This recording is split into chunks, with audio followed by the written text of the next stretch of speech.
Hi, everyone. Thank you for joining SBC Leaders podcast. I'm Kehn, Global Relationship Director for SBC. Our next guest on the podcast is Joanna Lambert, who is the President and General Manager Consumer at Yahoo.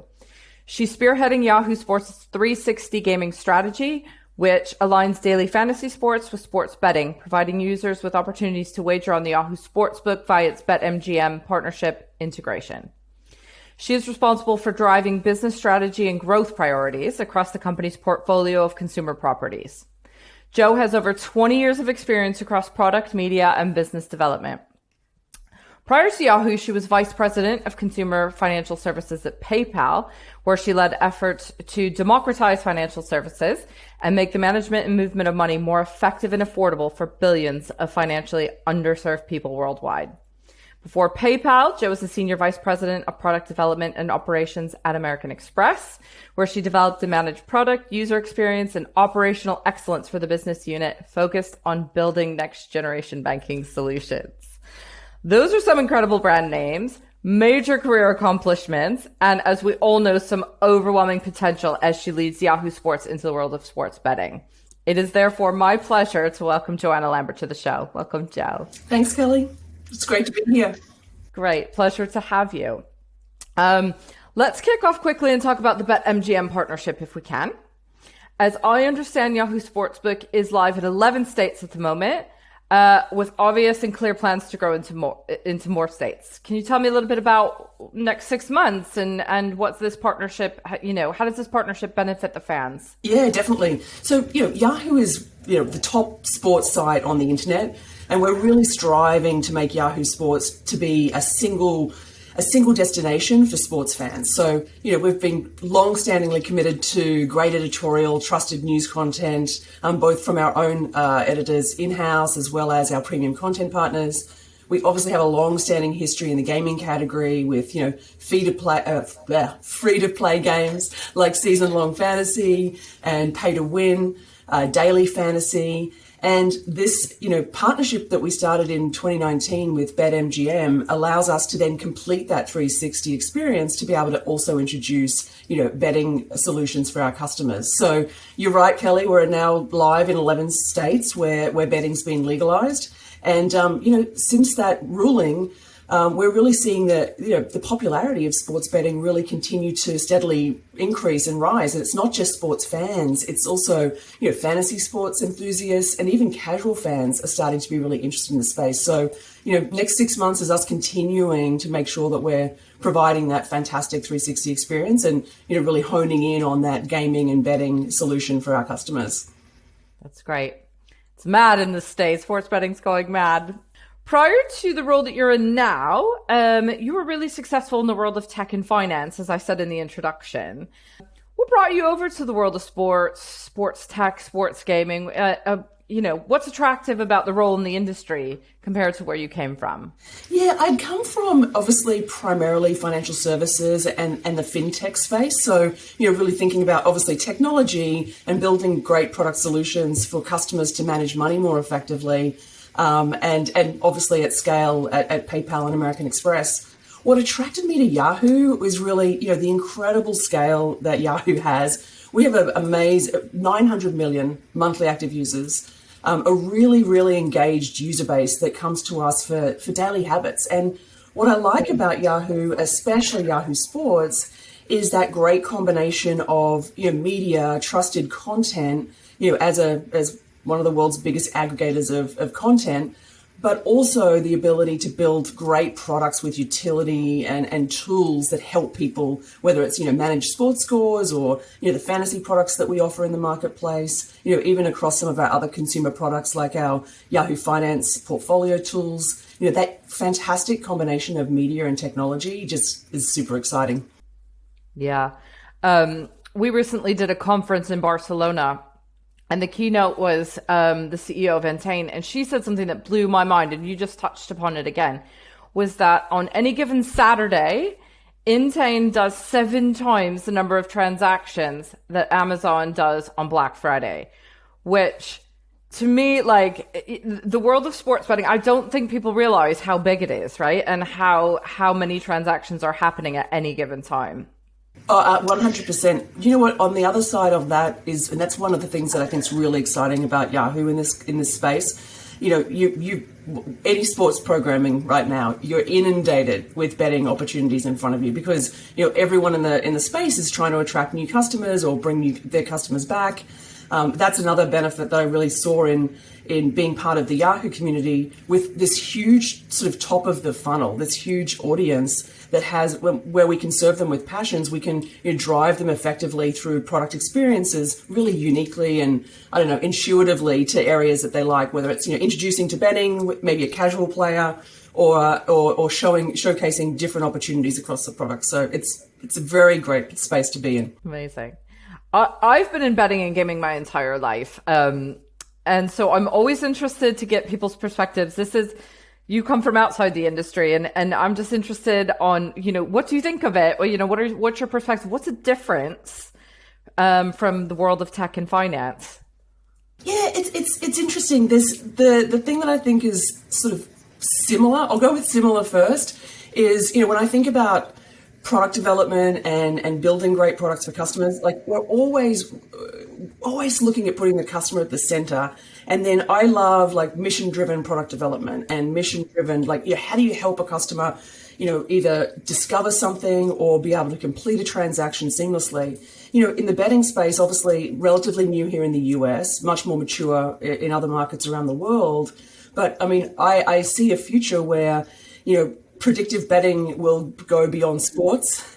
And we're seeing, I mean, you've been in the space for a long time. You probably see this as well, which is, enthusiasm and support for betting is growing increasingly since in the US, the states have started to open.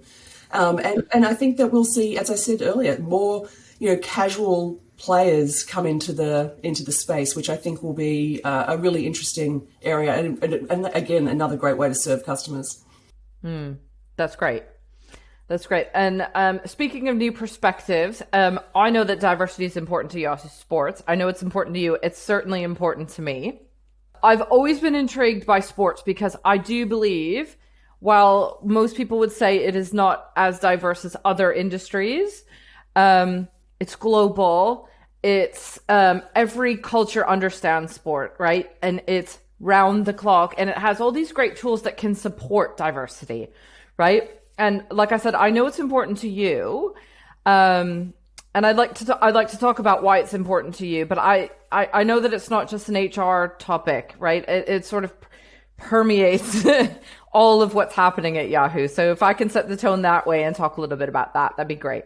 Yeah, it's a great topic and one that I'm passionate about. The team's passionate about.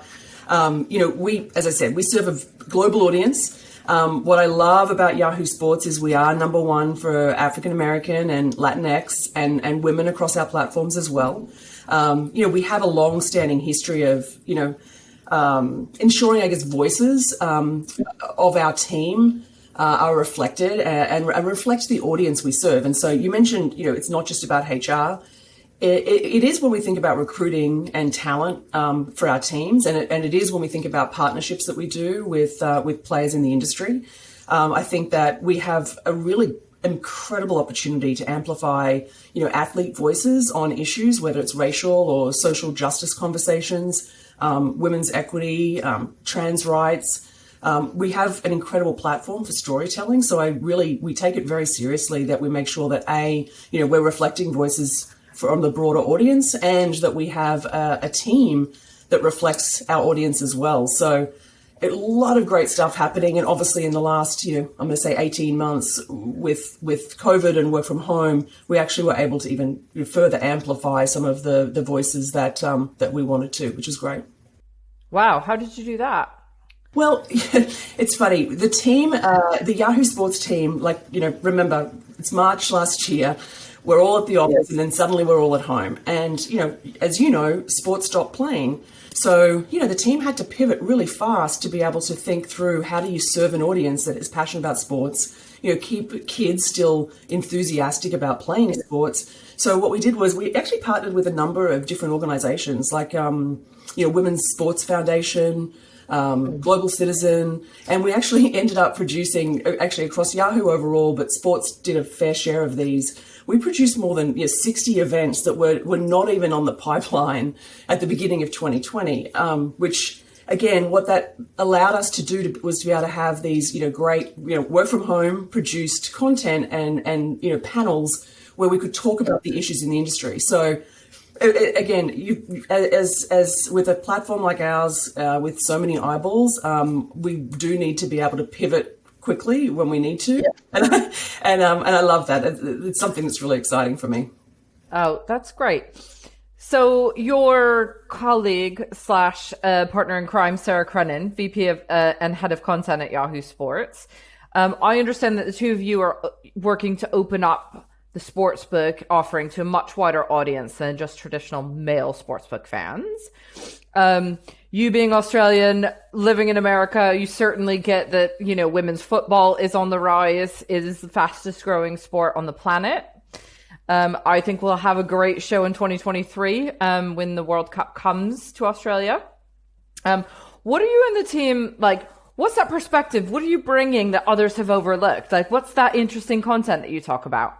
Yeah, so a couple of things that we've been really focused on, actually, as we've been, Sarah has been especially driving this in terms of thinking about what type of amazing talent can we bring in, new talent, as well as continuing to amplify our existing talent, to be able to bring in new audiences. And actually, there's been a couple of different things we've been doing lately, which I think is really helping us to build particularly new audiences. One is, focusing on some of the non-traditional media. So obviously Yahoo has a lot of eyeballs on our own platforms, both mobile and web.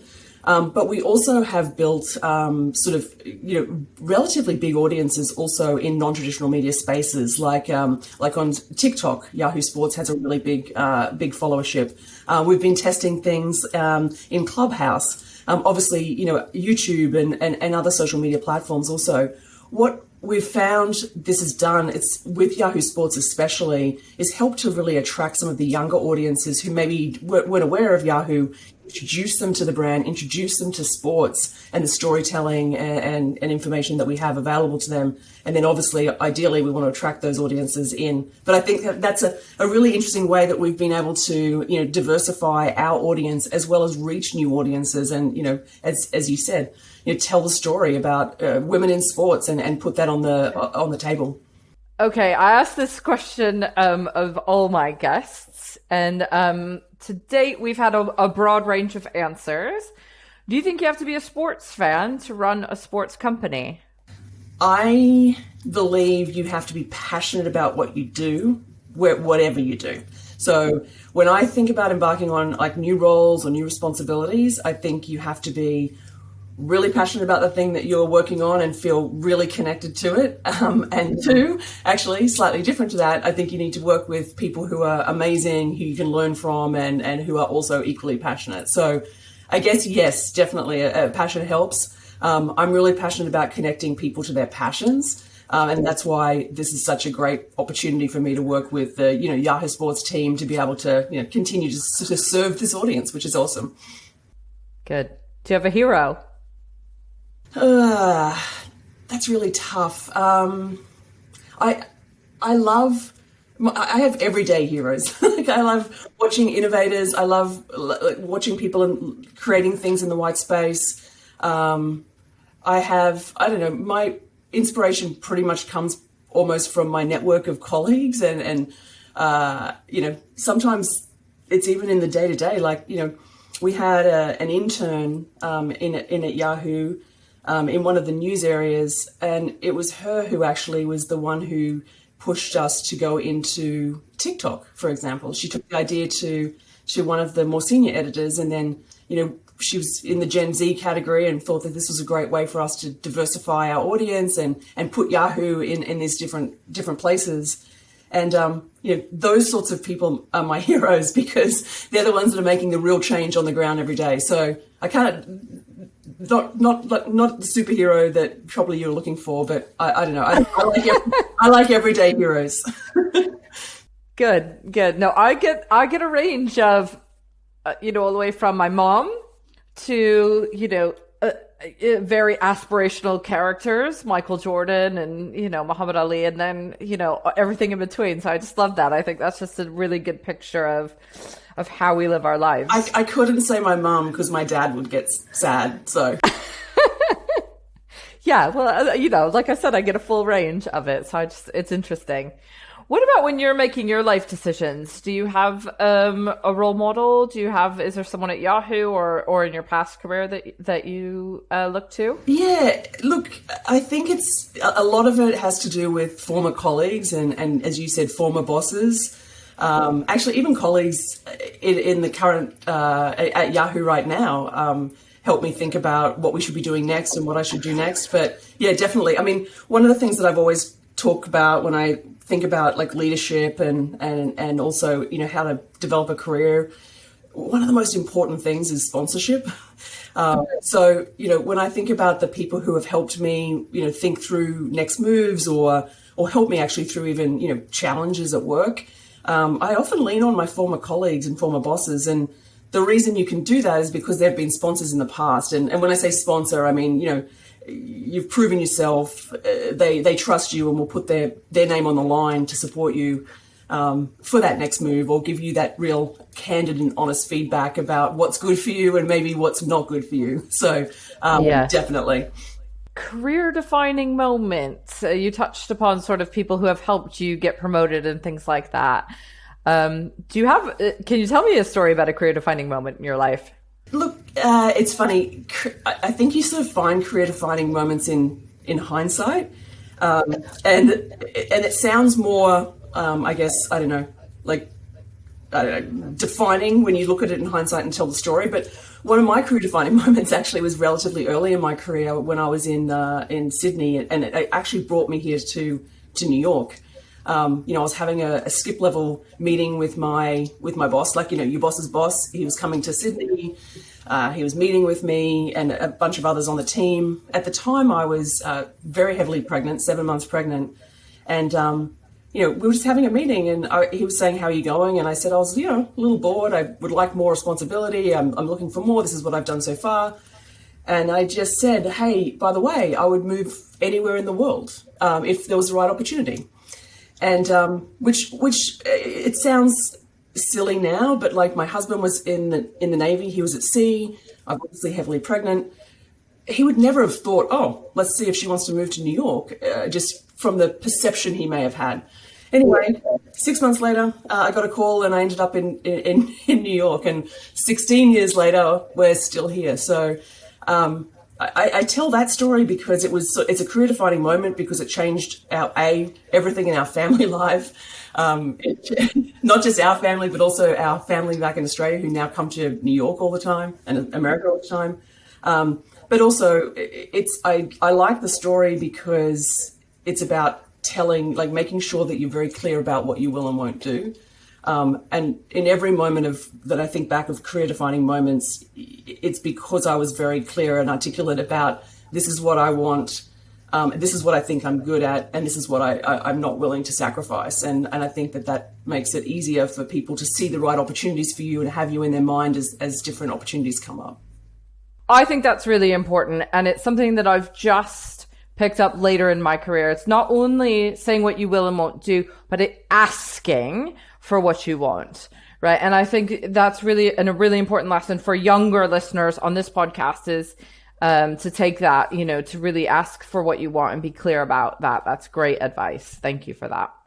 We know what brought you to New York now. What brought you to Yahoo? So I had been working in the fintech space, financial services space for a long time. As you mentioned in the intro, looking at new products to democratize financial services, make money management interesting and more accessible for everybody. What brought me to Yahoo is, it was actually a recruiter who was very persistent. This is another tip, always return recruiters' calls. I found out later that a lot of women never do, actually, because they're happy in their jobs. And apparently it's very hard for recruiters to get, anecdotally anyway, this is what I've been told by a few recruiters. So anyway, this particular recruiter was very persistent. And I walked in and met the team, and as I said, I saw the scale of the opportunity, and it was the next thing for me. I hadn't worked in the media space before. Obviously, had the technology space. I started in Yahoo Finance, which obviously was my sweet spot from a financial services perspective, and then it's evolved from there. But yeah, it was again. It's sometimes in hindsight why things happen. I took the call. Yeah, that's great. Have you had any surprising moments, or what has surprised you the most about being president general manager?